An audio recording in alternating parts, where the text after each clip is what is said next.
Coming up next, the Bookening reads King Arthur.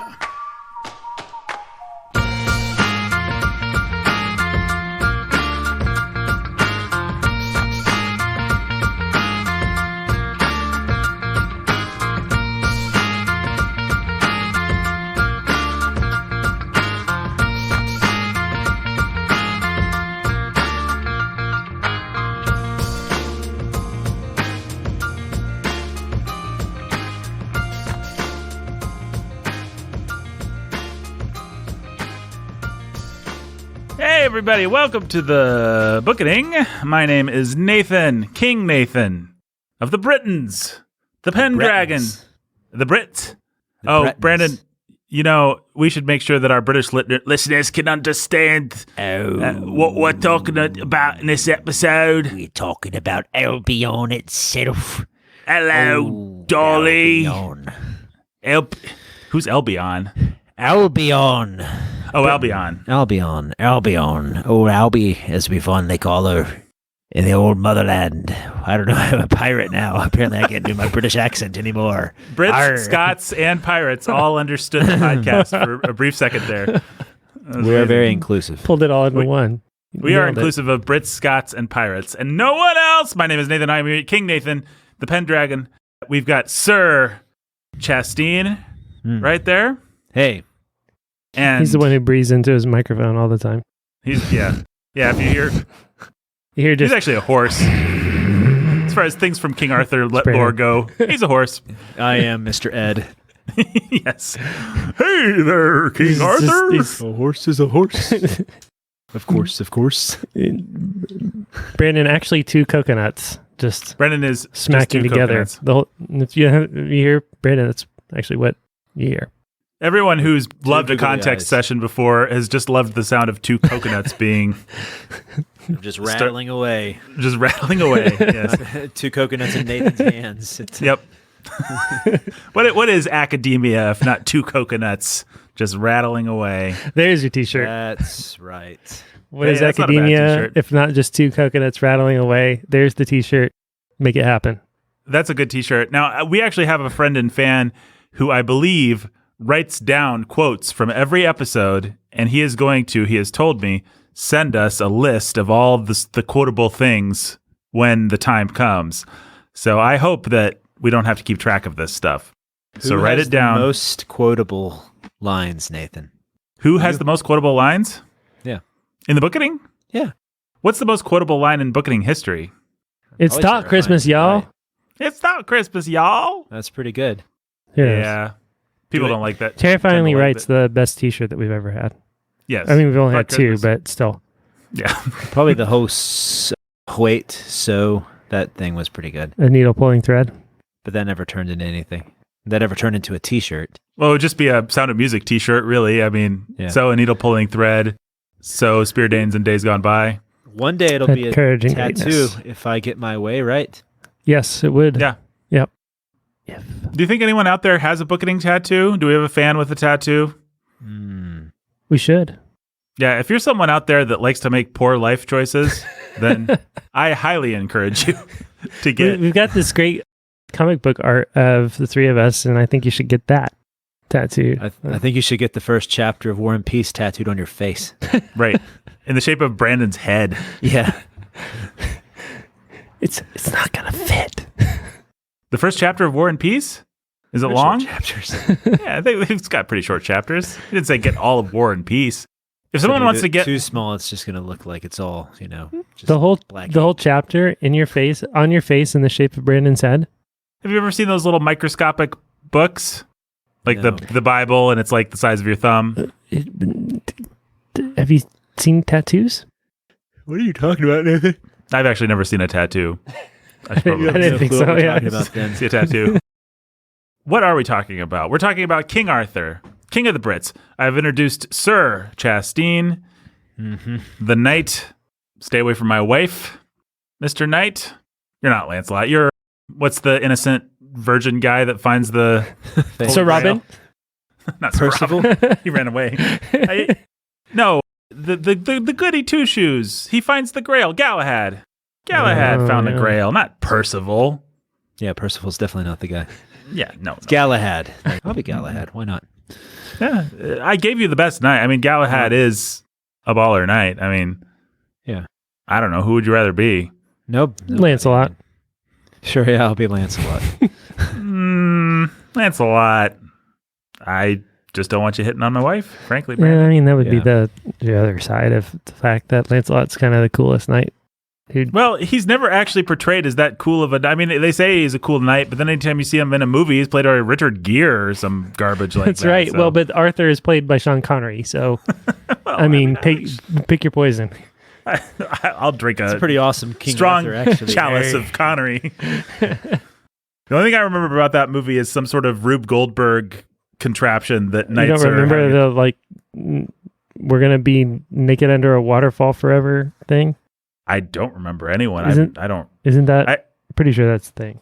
I never remember maybe any I'm- waterfall related nudity. That's just one of my rules. That's a good rule to have if you can manage it. Guys, look at this. I've got an actual Welsh. I've got 5 of these, but I didn't get them all down. This is in Welsh. This is the Mabinogion, Wait, why do you have 5 of them?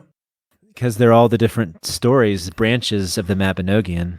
Oh, it's 5 volumes. It's not 5 of the same. Yeah, no, they're all different tales from this book. Early Welsh tradition, where we have some of the earliest references to King Arthur.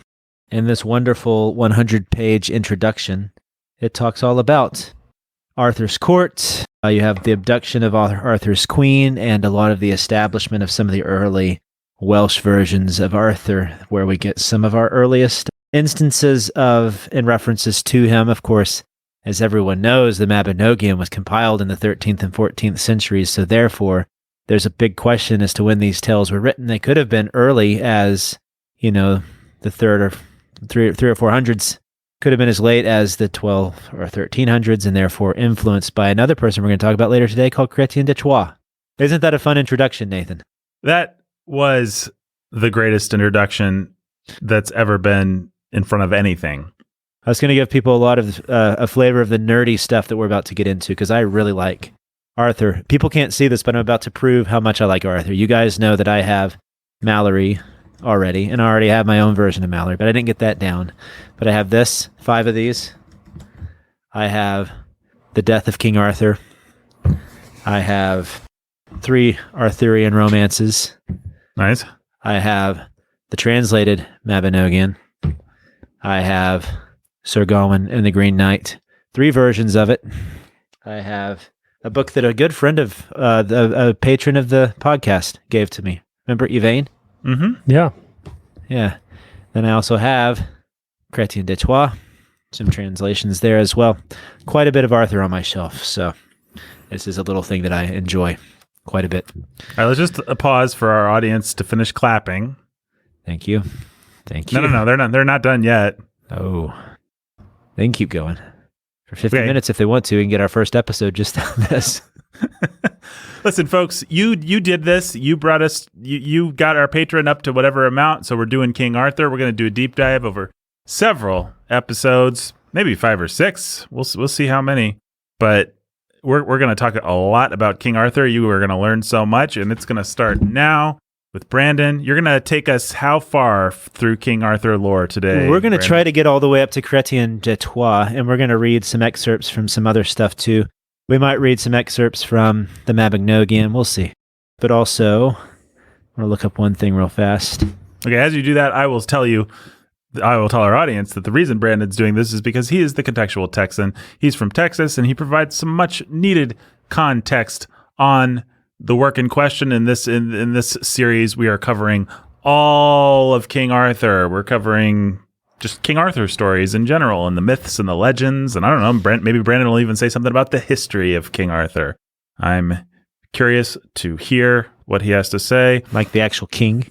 Like the actual King Arthur. I mean, we can say a bit about that. That's actually where we'll start. The historic Arthur, there's some grounds for believing he was based on a real guy, but not much of any grounds. I mean, like even recently, I think back in the 1990s, I don't know if you guys remember this, but they found some sort of stone with Arthur written on it. Yep. I do And there was some vaguely remember that, excitement. Say what? yeah. I do vaguely remember Yeah. that. And there was some excitement about that. There's even a scholar who is still alive and around today who argues that Arthur is actually based on a real person. Some people say maybe he was based on Alfred, the guy who conquered all the Danes and kicked them out of England. That there are some influences there, but most of it appears to just be stories that were oral traditions passed down through Welsh and Breton origin. So, you had the Romans who had invaded most of the world, and then when everything collapsed for them in the 400s, it left a lot of stuff in chaos. And so the Anglo-Saxons who were in England, some of their myths and legends began to come out and mix with the defeat of not just the Romans, but other invaders as well. And so all these influences would start to combine together into what we know as the earliest of the Arthur traditions. So two of the earliest sources as far as like the historical Arthur that we have would be what's called the Annales Cambriae, the Welsh annals, and also this guy who even, I didn't realize this because last time I did a lot of research on Arthur, most people believe that Nennius, Nennius, I think that's how you say his name, was a real guy. He wrote the Historia Britonum, but apparently now he is even questioned as to whether or not he was a real person. So a lot of these early origins of the actual historical Arthur are questioned. Why does the record change? Is it because some scholar comes up with a new theory, or is it because more people need more PhDs, Nathan? More people need more PhDs. Yeah. And so they have to find new angles on old facts. Well, anyone who's striving for a PhD or on the cusp of a PhD is fat. Is what? That's true of everybody I know. Fat. They're all fat. Yeah. They're all really fat. Yeah. They're just a bunch of whales. Okay. Where were we? The historic Arthur. So one of the things that these early sources do have in common is a listing of common battles that Arthur was supposed to have fought, especially this one battle called the Battle of Badon, where according to, I think it was Nennius, he was supposed to have killed 960 men all on his own. And so could have been one of David's mighty men. Yeah, that's the Arthur. That's the could Arthur. Could have been one of the judges. Shamgar did it with, a jawbone of a donkey or something like that. Yeah, I don't think Arthur did it with the jawbone of a donkey. But how many men did he kill? Shamgar killed like 600 with the jawbone of a donkey. So if you gave Shamgar a sword, I think he could probably get 900. How many? So did you say Arthur made 900 exactly? 960. Oh, just kill 40 more guys. Come on, dude. I know, what a weakling. Yeah, like lineups of your own guys. If you're that close to 1,000. Get 1,000, man. Get 1,000 guys. Come on. The source I'm reading here. It says, recent studies, however, question the reliability of this source. He probably didn't really kill 960 guys, as awesome as that is. I believe it. I believe he did. Yeah. I choose to believe it. I mean, why not? That's why awesome, not? Dude. I'd follow that guy. And you write legends about him that lasted for thousands of years. Arthur's my king. Or 1,000 years or whatever. Yeah. 960 years. We should start At least. At least. You think we can get QAnon to get on board with Arthur's return? Yes. I think we can. Try something challenging, man. To think that we can resurrect Merlin and get Arthur to come back out of his That's easy. slumbers in... To suggest it is to... Do you guys think that C.S. Lewis is Q? I think it's about as likely as anything. What if his head is preserved somewhere just like it was in that hideous strength? Well, not like his head was, but like he predicted in that hideous strength. But it was like, in an ironic twist, he's the one who became the thing from that hideous strength. And now he's QAnon. He is Q. I mean, that's really disappointing for what would happen to you. I thought so much more highly of Q. Yeah, no. Yeah. Oh. That was... Can we... good. Yeah, no. Take that that, was the height Lewis. of Bookening right there. Yeah, that was... Yeah, I think we can cancel the show just because our work is done. Yeah. Yeah, we're dusting our hands. Good job, Jake. You have the most memorable quote of all time. Let's just call him C.S. Qus from now on. C.S. Qus. Yeah. I think The... I think That's this is really good. That's great. Yeah. Yeah, no. Hey, you totally just Yeah. Sorry, Jake. I had to, you had to one up me. steal the crown Yeah, from you. Thanks. Good job. Yeah. Yeah. You had such a memorable line there. I just thought, how can I top it? And there was only one way to top it. CSQS. CSQS. Nailed it. Nailed it. Well, I'm glad we had all that because there's not a whole lot to say about the historical Arthur. Some people say he might be based on old Celtic deities, but Some scholars doubt. but what we do know. Brandon, you need to like turn your mic down, man. You keep peeking out on us. Yeah, you're peeking out. Oh, sorry. Is it okay? If it's too good. light, let me know. Yeah. Can you hear me still? Yeah, I I'd can like a hear little fine. bit more of you. I'd also like a little bit more of Nathan, but I'm half deaf, so All right, I just turned it. That's just down one notch now. yeah, I think that's good. All right. Okay, but all that to say, the scholars, they really don't know. I mean, you have the Annals Cambriae, and you have that other, what did I say it was called? The Historia Bretonum by Nennius. And those aren't really enough to either say yes or no. And one of the benefits to, people who are Arthur believers, you have believers. Is there an Arthur version of that? Arthur Liebers. That doesn't work. Arthebers. I like Arthur Liebers. I think it rolls off the tongue. Arthur Liebers. Arthur Liebers. Anyways, I'm glad we're approaching this with the respect and dignity that this subject deserves. Oh, come on. We don't even know if the guy ever existed. But King Arthur deserves no respect. That's my hot take. Okay. Anyways, so yeah, I like some of my favorite moments in the Bookening are when I say something really stupid, and then Brandon tries to move past it as quickly as possible. let's just move right on. just blow past. Getting right back to the point. It's the Dark Ages, and so not a whole lot is. I mean, like even Beowulf, we have no clue who wrote that poem. We don't know a whole lot about it. We don't know if it was based on any historical sources. We do know that it was an epic, and that's about all we know. And so, like It was these early- Shakespeare. Say what? It was Shakespeare. I'm a Shakespeare truther. Yeah. Yep. AKA Sir Francis Bacon. I'm a Shakesleeper. Shakesleeper. Oi, Herschel, you're a Shakesleeper. I don't know. It sounds like some kind of Yiddish. Yeah. Yiddish is- That was Yiddish? I don't know. I can't do a racist Jewish accent. I'm Don't leave sorry. your house without your Shakesleeper. Oh my There you goodness, go. you guys. I'm going home. We have to all pack our bags now. We've done been canceled. Okay, can we just acknowledge We though are that cruel, petty, and misogynistic. yeah, no, that is true. Brandon Have you gets the guys seen crown Merchant for of the Venice? what's that? Nothing. I didn't say anything. I think Brandon does get the crown for the greatest moment of the Bookening when he said, "Don't leave your house without your Shakesleeper." By the way, so don't put leave it on your a house t-shirt, without your guys. Shakesleeper. There's a T-shirt. Yeah, a little rabbi. Oh my goodness. This is Arthur, guys. I'm gonna go get a bottle of whiskey. I'll be back.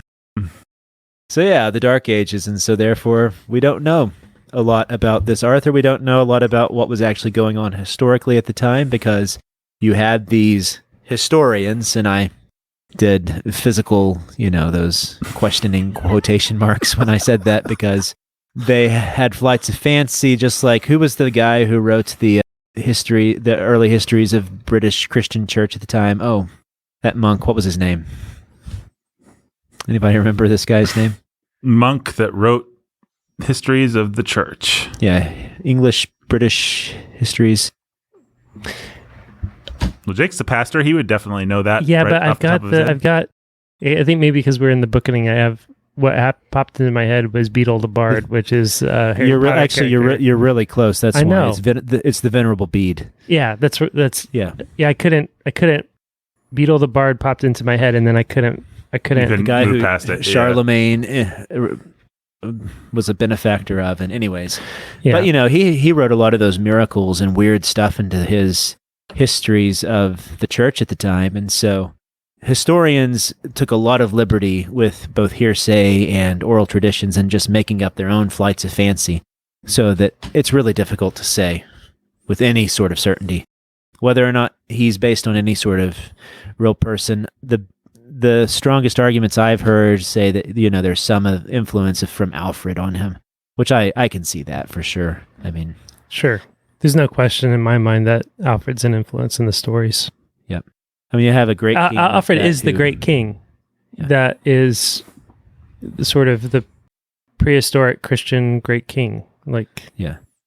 That's it. There's no other real person we can point to in history for Arthur besides Alfred. Yep. Nobody who's tacked like that you can grab a hold of. Right. The wisps and legends and other things like that. But if you're going to point historically to somebody, you can even take your Arthur of lore who predates Alfred or whatever. You're going to end up transposing Alfred onto that Arthur legend, probably. Yeah. Yep. So, following in that train of thought, then, well, a few other things to talk about before we get to this guy. Because there is one really influential figure, and his name is Geoffrey of Monmouth. And he wrote the Historia Regum Britanniae, which is the history of the kings of Britain. And he wrote this. Let me get you the exact date so I'm not making things up here. While I'm doing that, I'm also trying to find... Wow, I did not realize there was that much Arthur in his book. There's a lot about Arthur. There's no way we're reading all... I was hoping we could just read all of the stuff he says about Arthur, but man, we're not doing that. Anyways, what was I going to give you? I just said I was going to give you his date. Why don't I quit distracting myself with other things? Do you guys want to spend 5 hours reading Geoffrey of Monmouth? Sure. Thought you'd never ask. So Geoffrey of Monmouth his dates are 1095 through 1155. He was a British cleric, and he's best known for his chronicles on the history of the kings of Britain. And we have Arthur who makes an appearance there. So we'll get to him in just a minute. A couple other things to talk about are the early Celtic traditions that we know of today thanks to a book called the Mabinogion, and its dates. It's kind of uncertain when it was actually completely written, the Mabinogion, but it was compiled from what scholars think mainly in the 12th and 13th century, with the most manuscripts being in the 1350s, 1400s, right around the time of Chaucer. But almost all of them believe, the scholars who are scholars of this sort of thing, scholars who are scholars of this sort of thing, isn't that a fun sentence? That they're compiled from stories that are much older than that, like Beowulf time, maybe even older than Beowulf. What you get with the Mabinogion I keep saying Mabinogion, but it's a Mabinogion. I think I've got some Merovingian. Merovingian. I think it's how it's pronounced, yeah. What you get from the Mandalorian is, can we just call it the Mandalorian? Yeah, let's call it the Mandalorian. Yeah. Yeah. The author is Mando. Yeah. What we get from old Mando is we get Arthur, and we get some of the early knights of his table. We get the name of his dad, Uther Pendragon, makes an appearance in this collection of stories. We also get some variants on the Grail legend. You don't get Galahad. You do get someone who's a little bit like Percival, and Percival is a part of the early Grail quest. He's one of the naive but not pure enough knights to get, which is why maybe I thought you wanted to call me Percival and not Galahad. I really appreciate you going with Galahad instead of Percival, Nathan. And his foil actually is Sir Gawain, who Sir Gawain's not necessarily a good guy because he's related to old Mordred, and Martin Luther's agreeing with everything I say. I like it. So some variations on the Grail legend that take place in the Mabinogion. You have, instead of the Grail, for example, at one place you have a man's severed head on a plate. So there are some fun, old, like dark Celtic. Martin Luther's disagreeing. He's just horrified by that thought or something? Yeah, he is. Well, it's true, Martin. It's true. I'm sorry, buddy. But the Welsh, they were kind of dark, and you get some of those old Welsh influences. Why this is important is because what you see with the Arthurian legend is that it gets mixed in early on with a lot of this sort of dark, druidic, Celtic undertone of the world. This is fun for our listeners because they have no clue just explain to the listeners. I don't know if you should. You know what? Maybe I won't explain to the listeners. They may or may not have something to do with the Martin Luther bobblehead. May or may not. This is more like a test of my ability to just do context in the face of adverse conditions. And so I am going to persevere. I am the Marines of context. I am. You know what the name of I think the name of that test is the Bookening. Yeah. This is just all a big psychological exam for me. I lost my mind a long time ago, and my friends are just trying to help me rediscover it. No, Brandon, I'm paying attention. Look at me. I'm nodding. I'll just watch you, Nathan. I'll try not to watch the screen right above you, but it is tempting. Been reading about Martin Luther and Erasmus. This is kind of something Martin Luther would do too to a scholar. He'd just be like, "Hey, look at me. You can't ignore me. Hey, look at me. Scholar, think you're all that?" Martin Luther bobblehead is a smug bobblehead. Yeah. Look at that expression. This is one of my favorite things that I own. Yeah. I'm glad you love it so much. He's my friend. He and I have been through some tough times together. So, the point I was trying to make was that you have these old Celtic origins, and with the Celts you get this weird, dark stuff, this obsession with... I'm sorry, Brandon. I would be losing my mind if I were on the other side of that. That was fun. Our listeners loved it. I would have shut off the computer by now. It's great. That was fun.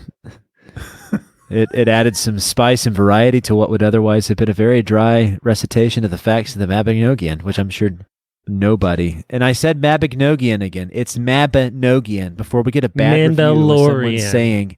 He kept saying Mabinogion. Merovingian. One star. 1 star. He kept adding a G. I can't help it that I can't speak. It's one of my problems from being a Texan. Sometimes my tongue gets tripped over the words I'm trying to say. Don't be statist. Yeah, that's right. Texans should still be loved and respected. Anyways, so you have those influences. Another influence that you see with the early Arthurian tales is a really fun story called The Fisher King. And this has some historical interest because another guy, remember how I can always find my way to modernism in every episode? Oh, no, really? Because T.S. Eliot. T.S. Eliot used The Fisher King as the basis of The Wasteland. Right. So the Arthurian legend was influential there as well. But the legend of the Fisher King gets involved with the Grail because in the Castle Perilous, also known as Castle Carbonic, or Carbonek, however you would say it, with King Pelles in later variants of the story, you would have both the spear that pierced Jesus' side, and you would also have the Grail hidden in this castle, and then somebody comes across it. In the story of Balin and his brother, they come across it, and all sorts of destruction happens because of it. And he accidentally pierces King Pelles with the spear, and it wounds the king. And so then peace cannot be brought back to the land until the Grail is brought back to the king. And this is part of what the Grail quest is trying to do, is trying to bring peace back to the country because it's war-torn after the wounding of the king.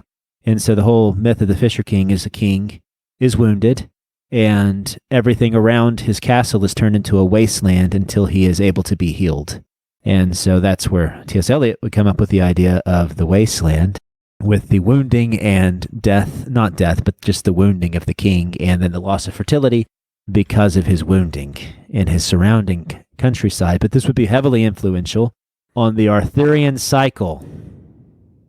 So we have those sorts of Celtic myths, we have the myth of the Fisher King, all these things, all these sort of Celtic and British traditions. So where do we then get the other half of the Arthur story that we all know and love, the romance, right? The knights and the ladies. Well, we don't get that until actually much later. First, we have to deal with this character called Geoffrey of Monmouth. And I don't know what we're going to read about from him. I don't know if we need to read anything, probably just a little excerpt and then people get a taste of him, right? We have to have a taste at least, yes. We got to get a taste. Little taste, just a little taste. So what? Okay, well, let's look here. You would have hated me as a high school student. Would I have? My best friend in high school was someone who was always trying to make fun of me and bother me. This is just what I did as a high school student, and then I got A's on all my tests, and everybody. Yeah, you were actually quite a bit like this guy, Cody Evans. He went off to do great things with his life too. Like me. Yeah, like you. Unlike me. Look what I'm doing. Yeah. Let's see. So you have Arthur's conception and birth. Arthur is chosen king. So what's fun with Geoffrey of Monmouth is you kind of see a coalescing of all these different traditions. And so with him, you get the stuff from the Mabinogion, you get the stuff from the early Nennius and from that other annals that I talked about. But he also starts to add some other flavors to it, like we're going to see with Mallory. So that not only do we get like the historical Arthur in his book that's supposed to be the history of the kings of Britain, but we also get what most scholars definitely agree is just completely made up by Geoffrey. Right? And so a lot of the stuff that we now think of as belonging to the Arthurian legend, for example, Arthur getting the sword Excalibur. Arthur's sword was mentioned in Mabinogion, but really the emphasis on it is first seen with Geoffrey. His conception and birth, the way that he's born with Uther and the whole treachery and trickery that happens there. Mordred's treachery. Merlin in his entrance into the story. A lot of those things are either appear for the first time in Monmouth, or at least they're organized and sort of given the story structure that we would come to know later on in the Arthur legend. So he's extraordinarily important for the Arthurian history. In fact, he's so important that Arthurian legend, or the Arthurian myth, is divided into pre-Galfridic and post-Galfridic. Pre-Galfridic meaning pre-Geoffrey of Monmouth, and post-Galfridic meaning after Geoffrey of Monmouth. Why is the word Galfridic? I don't know, actually. Let me look that up. You would ask that, wouldn't you? Let me make sure I'm correct about that. That's what everyone was wondering, Brandon. Maybe it's Joffridic. What if I'm wrong, Nathan? Wouldn't that be funny? Malmuthic, Malfridic, Merovingian, Mandalorian. Jack, this is where we first met. Yeah. I can't go on. My heart will go on. Okay. Geoffrey, so the history's effect, Galfridian, or Galfridic, yeah. Pre-Galfridian, so at least I was right, but why Galfridian? This was just one note that I see here, so this person could just be completely making this up. Let me make sure that this is verified by somebody else. You should always do that. Don't just trust one source, Brandon. Good grief, you idiot. Oh, well, Google says pre-Galfridian Arthurian legends right there. Yeah, it appears all over the place. So why is it Galfridian? I'm guessing Galfrus must be some sort of Latin version of Geoffrey, right? I'm sure it has to do with his name, Galfridian. Anyways, we'll find that out, and you come back to later episodes of our Arthurian legend. Yep, right? Found it. His name is Galfridus Monument. It's just, it's another name. Okay, well, there you go. Thank you, Nathan. Nathan is better at using the internet than I am. So just went to Wikipedia. Oh, well. I'm glad to know that Wikipedia backs up what I'm saying here. And hey, there's some evidence for people who think that I only ever use Wikipedia that that's not the case. It's not the case. 5 stars, Brandon. Thank you. Yeah, so we were talking about Geoffrey of Monmouth. This guy is an extremely important guy, so let's go back to some of his work, and you guys tell me, what do you want to hear? What are our choices? Let's hear about Excalibur. You want to hear about Excalibur? Oh, yeah. I love it. I love the story of Excalibur. Okay. One of my favorite parts of Arthur legend. I just like cool weapons, I think. Special, mystical, cool weapons are always fun. Let me find where I was. Arthurian passages. So here we go. What page was I on? Arthur, excerpts from his life. Okay, Arthur gets his sword. So, well, that's from Mallory. So, I don't think with him that you're going to get it from the Lady in the Lake, though, Nathan. I think that might be later with the French influences. That makes sense. And in his tradition, it's not actually Excalibur, it's called Caliburn. So you would get the French who would add the sort of Excalibur overtone to it. Sure. But here is someone speaking And here's a sword. So here we go. Also, Arthur himself, having put on a coat of mail suitable to the grandeur of so powerful a king, placed a golden helmet upon his head, on which was engraven the figure of a dragon, and on his shoulders his shield called Priwen, upon which the picture of the Blessed Mary, Mother of God, was painted, in order to put him frequently in mind of her. Then girding on his caliburn, which was an excellent sword made in the Isle of Avalon, he graced his right hand with his lance named Ron. Arthur had a lance called Ron. Yep. And so after this, having placed his men in order, he boldly attacked the Saxons, who were drawn out in the shape of a wedge, as their manner was. So no one escaped alive that felt the fury of his sword, neither did he give over the fury of his assault until he had, with his caliburn alone, killed 470 men. The Britons, seeing this, followed their leader in great multitudes and made slaughter on all sides, so that Colgrin and Baldulf his brother and many thousands more fell before them. But Keldric, in his imminent danger of his men, betook himself to flight. So there you go. There's a little bit of Celeborn, a.k.a. Excalibur action going on there for you, Nathan. That's pretty cool. You like that? A lot of guys that he killed, yeah. Yeah. So I just want to throw in here, since I did pull up the Wikipedia page on Joffrey of Monmouth's history, there's this little section about how even his contemporaries were in no way, shape, or form impressed with the story. They were all kind of unconvinced by it. And there's this one guy who, I think a fellow historian or something like this, recounts the experience of a man possessed by demons. If the evil spirits oppressed this man too much, the Gospel of St. John was placed on his bosom, when, like birds, they immediately vanished.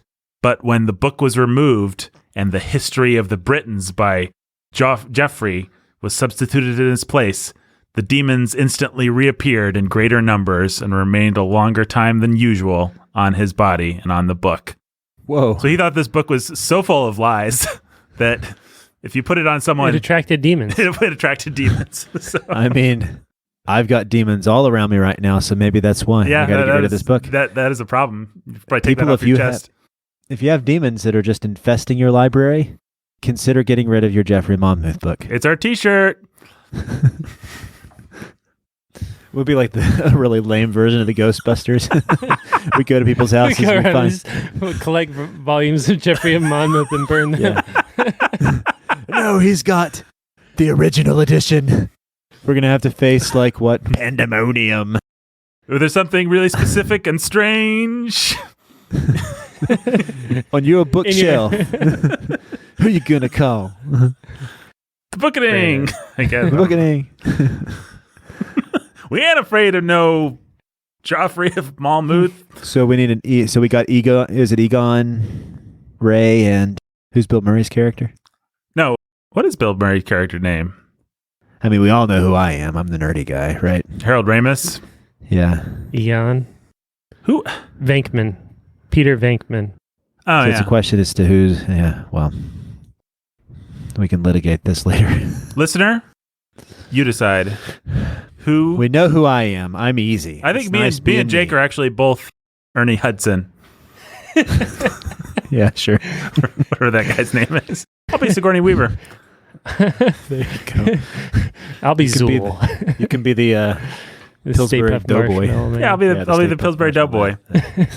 He's not in there. Never yeah, and Brendan usually plays that character in every episode and in life. But yeah.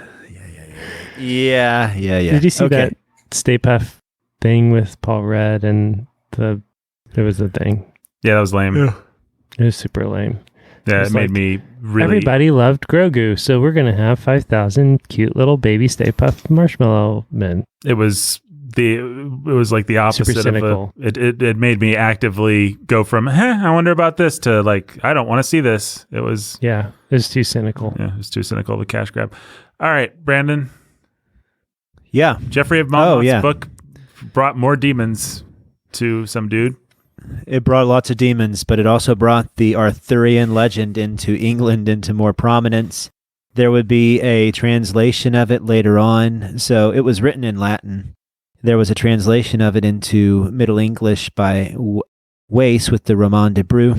Let me make sure that it may have actually been translated into French with Wace. It was a loose and expanded translation, lines of Norman French. All right, there we go. It was written French because I looked at Roman de Bru and I'm like, there's no way that's Middle English.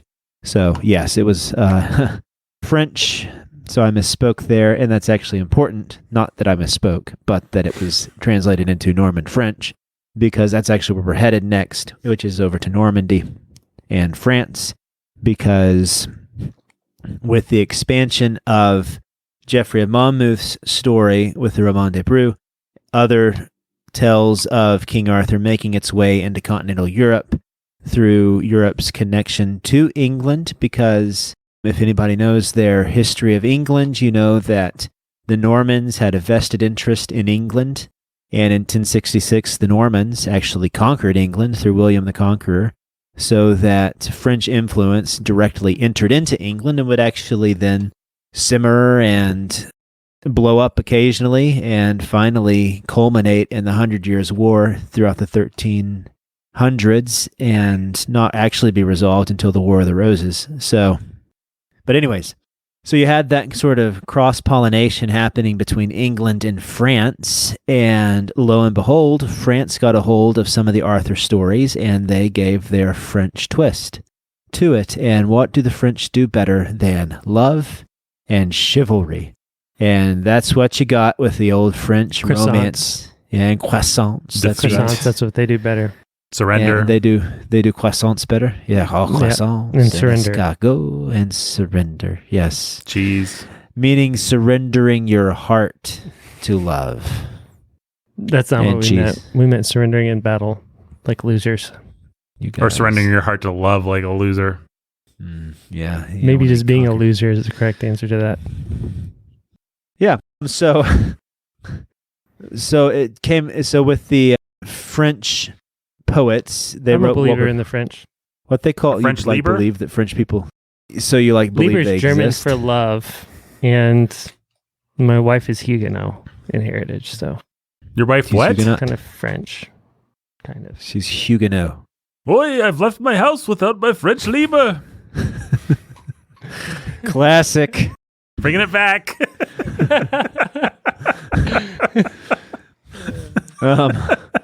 Oh man, this is the episode where we coined that. What a great episode. We're gonna have that forever. That's gonna be one of those lines that sticks with us. I can almost guarantee that it will, Brandon. Nathan, is this episode 249? I think it is. Is it really? The Yeah, we got- Bookhalarian is coming. Bah, bah. What episode is the book? Sir Gawain and the Green Knight is the 250. Bookhalarian. Wow. I wonder if the Green Knight will make an appearance on our Bookhalarian. Ooh, he's gonna cut his head off. Which of us is Gawain? Who will cut off the Green Knight's head? I will. Oh wow, this is episode 249. I just verified while Jake was doing ASMR. I've been wanting to know what that would sound like this entire time. I've had this cat hairbrush here. Well, you successfully figured it out, Jake. You did successfully figure it out, Jake.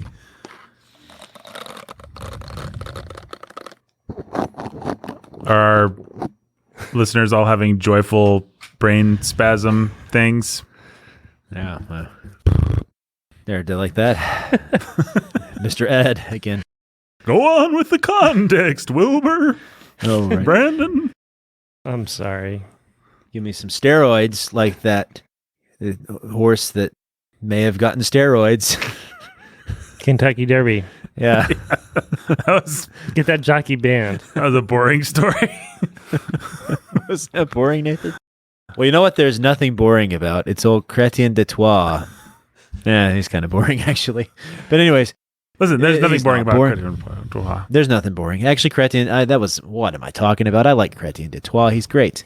And he was one of the most famous of these French poets who were writing this romance tradition into the Arthurian legend. What the French romance brought to the Arthurian legend was kind of sidelining Arthur in favor of his cast of characters, aka the knights, and especially old Lancelot. They loved themselves some Lancelot, and they loved themselves some Guinevere.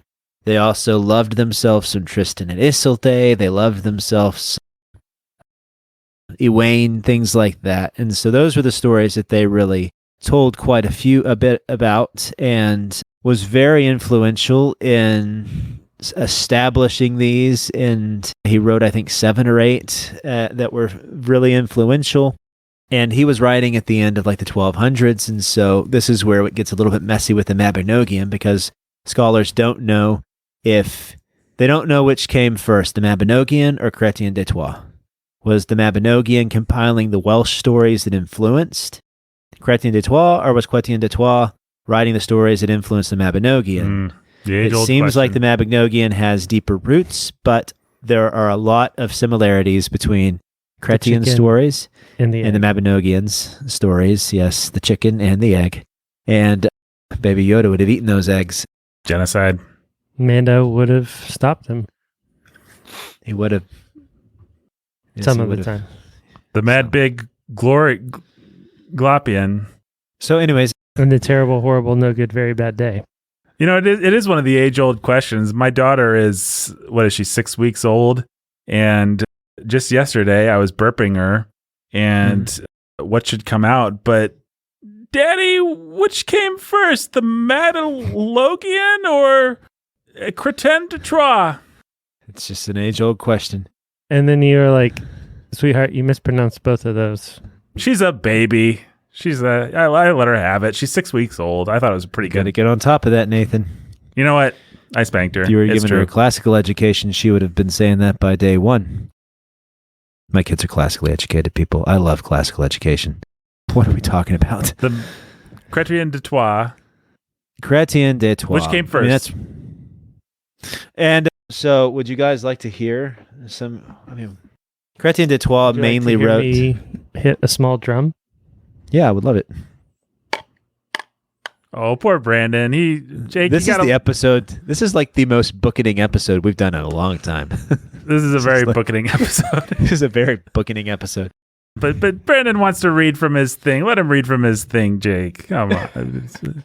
I'm just going to pick a random page, and whatever it is, we're going to read. Okay. All right. And after the Mass, my Lord Yvain was given bad news, thinking the time had come to leave and nothing would stop him. But it did not go as he wished. He said to his host, Lord, I shall leave you with your permission. And the Lord of the house answered, My friend, I cannot grant it. Not yet. And I have a reason. An exceedingly cruel and devilish rule prevails in this castle, and I am obliged to uphold it.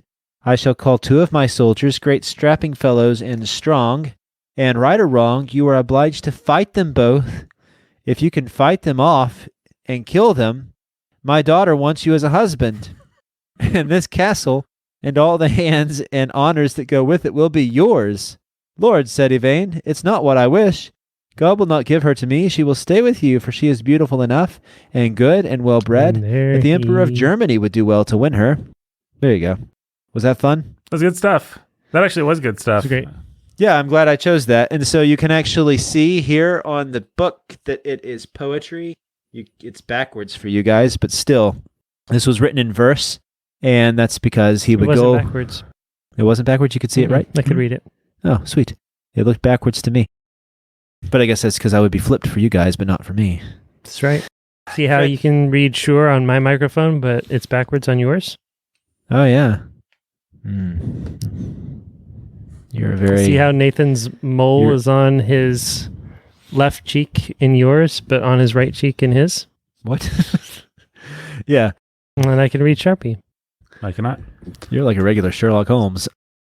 The real Sharpie is Jake. Yeah, it's the Sharpie. The real Sharpie is Jake. I mean, that's all I got, guys. I mean, come on. So a little bit about Chrétien de Troyes. He was in the period that we would call the courtly history, and so the courtly tradition was on the rise in France. Eleanor of Aquitaine was married briefly to Louis, and then they got separated because they never consummated the marriage, she said, and so she went off and she married old Henry II in England, and together they started the sort of courtly tradition in England as well, and then they had a falling out because she wanted to kill Henry and have her sons Richard and John take the throne instead, and so that wasn't maybe some good reasons to have a fight. But anyways... Good reasons to write a play. Yeah. Yeah, and the whole Archbishop of Canterbury gets involved and killed, murder in the cathedral, all that sort of stuff happens around the same time. And T.S. Eliot somehow finds his way back into this podcast. Somehow. It's mad. Hi, old T.S. How you doing? Hi, OTS. Hi, no. Let's not bring those accusations into this podcast.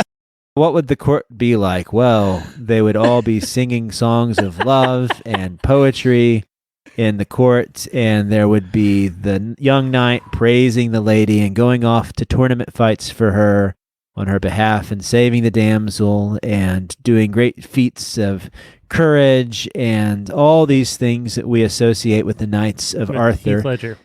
With Heath Ledger, yep. Those things are all thanks to the French. And so what we see as we head into, drumroll, our first book of Arthurian legend that we're going to read, which is Sir Gawain and the Green Knight, translated by J.R. Tolkien. With that book, we're going to see some really weird Welsh sort of stuff. I mean, a guy's going to get his head cut off and he's going to stay alive. So there you're going to see the sort of Mabinogian roots that I've been talking about. But then we're also going to see this whole courtly French tradition. And so, we'll just lay the foundation for it. And I think we'll go more into the actual details of what was involved with what did the courtly traditions look like and stuff as we read it. And we can talk more about it because then we'll actually see it in action. How does that sound? Sounds great.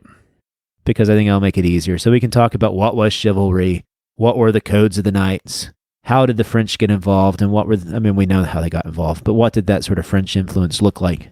In particular with that book, Eleanor of Aquitaine, she's a fascinating character, and the whole way that shaped English history.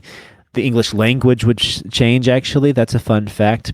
With Eleanor of Aquitaine going and marrying Henry and bringing the whole courtly traditions, not only was she a patron of Chrétien de Troyes, and therefore heavily influential in the development of the Arthurian legend and the whole courtly chivalric mode to it, the whole questing idea, the importance of the tournament, the importance of the lord and the lady and the knight owing his allegiance to the lady, all that stuff, French influence.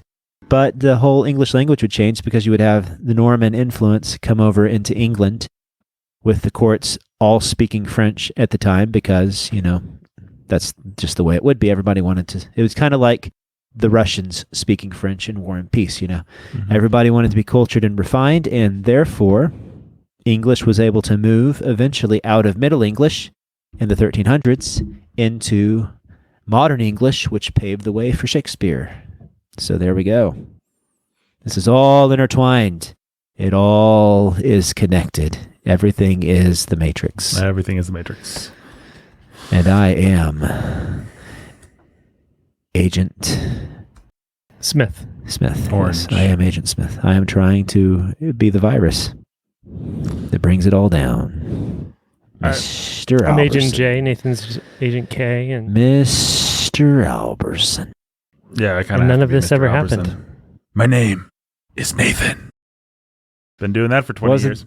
There we go. That's all I've got. I mean, that gets us up to where we want to be for next episode. And I think that's probably plenty of material, right? Yeah, plenty. So I recommend that people watch a movie called The Lion in Winter, a 1968 historical drama featuring Peter O'Toole as King Henry II and Katharine Hepburn, of all people, as Eleanor of Aquitaine.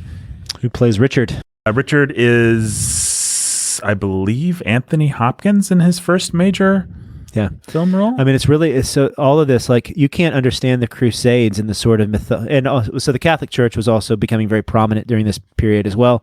And so a lot of the heavy Christian influences would mix in through the French with the, this is kind of important to state, the Arthurian legend. So you would get the Grail, as it would be like Druidic influences in the early stuff. It would become the Grail, or the Church would become very influential, and this sort of weird Catholicism would get mixed in and actually paired just fine with the already weirdness of the Arthurian tale. And so, it found a way, the Catholic Church with its weirdness found a way to fit in just nicely with all the Arthurian weirdness that already existed with Merlin and all that stuff. So it paired nicely. But Richard I with the Crusade, that's what I was going to say, is you really can't even understand like the whole pomp and circumstance that surrounded like the Crusades without really seeing the fact that Richard was raised in his mother's court, and he had all these Arthurian poets and stuff around him, making him have these grand visions of chivalry and death and honor, and going off to fight in these wars to be like a knight, to be one of Arthur's knights, which would influence Richard to go off and tax England so that it had no money left so that he could go and wage his wars in the Crusades. So there you go.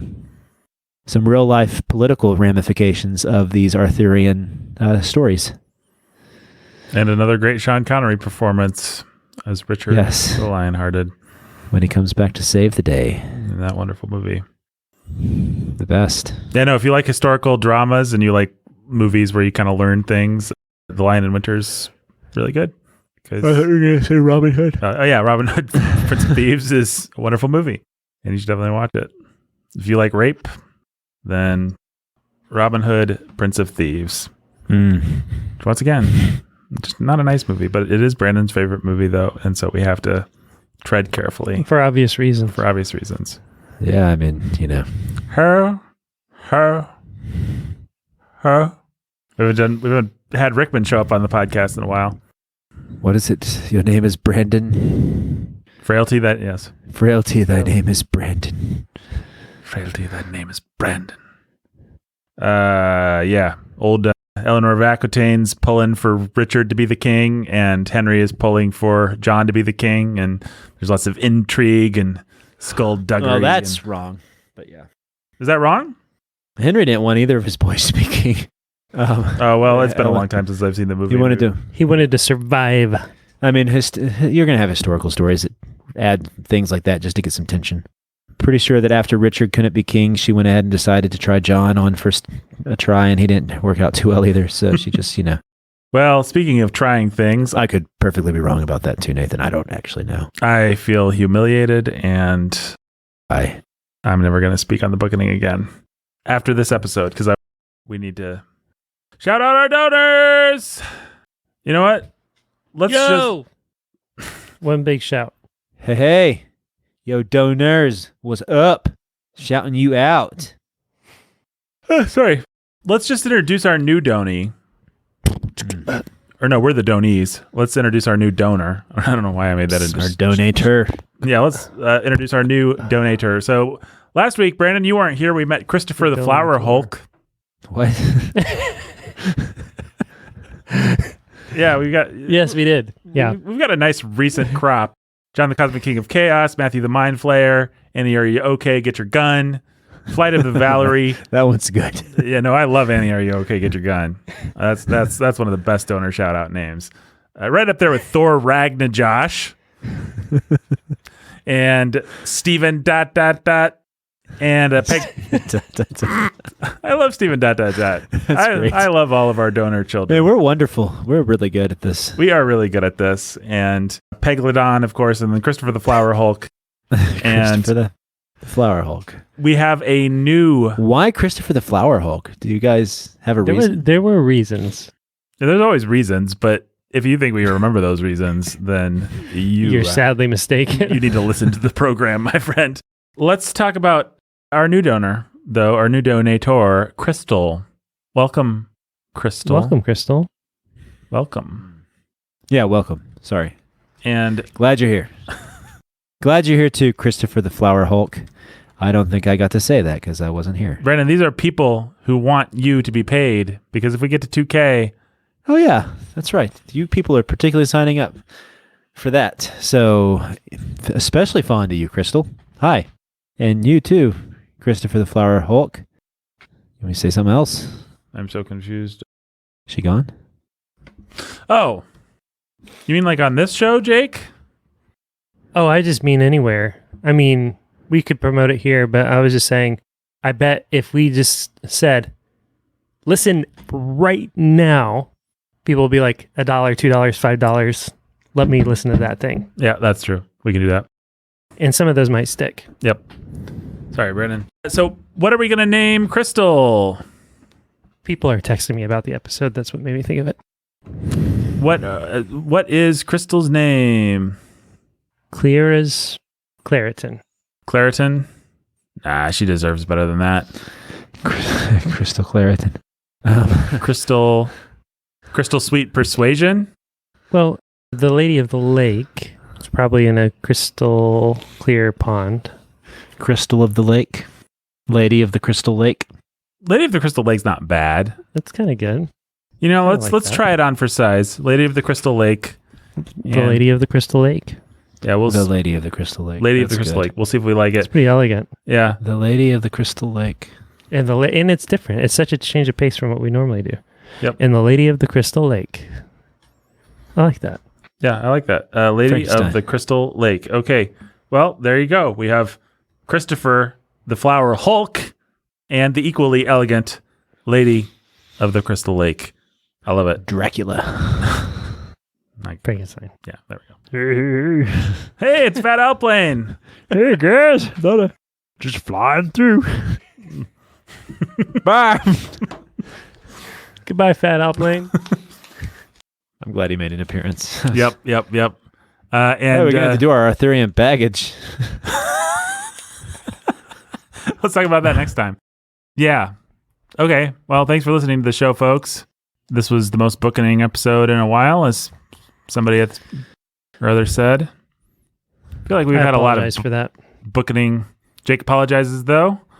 And next week, pure, cold, hard fact. Yes. There's so many facts. Lots of And facts. zero fun. Zero fun. Yeah, don't come to this podcast for fun. Nope. People. 1 star. For all your rollicking hilarity, you go to 99% Invisible. That's the podcast for you. We're just cold, hard facts. I really love. Let me come on and review the show and complain about the nature of the show. Here's an idea. Go find a different show. That's not the show. Yeah, maybe you just don't like the show. Yeah. What was the name of the thing that the rabbi left at home? It's Shake Sleeper. His shake sleeper. So everybody, tomorrow when you're leaving your house, remember your Shake Sleepers. Yeah, you do not want to leave your shake sleeper at home. And have a good day. I saw his face. Now I'm a shake sleeper Not a trace. of doubt in my mind. I'm in love. Ooh, I'm a shake sleeper. I couldn't leave her if I shook. I don't know. All right. Da-da-da-da-da-da. Goodbye, Shake Sleepers. Can that be the name of our fans from now on? No. The Shake no, Sleepers? No. They deserve better. Book Sleepers. Booking and Liebers. The booking. Book of The Liebers. Bookeners. Book of Liebers. What? I have my book The and Lieber. I Bookeners. left my Shake Sleeper at home. Book of Liebers. Book of Liebers? Book of Liebers. Book of Lieber's not bad. All right. Goodbye, folks. Goodbye, Brandon. Goodbye. Goodbye, Jake. Goodbye. Goodbye.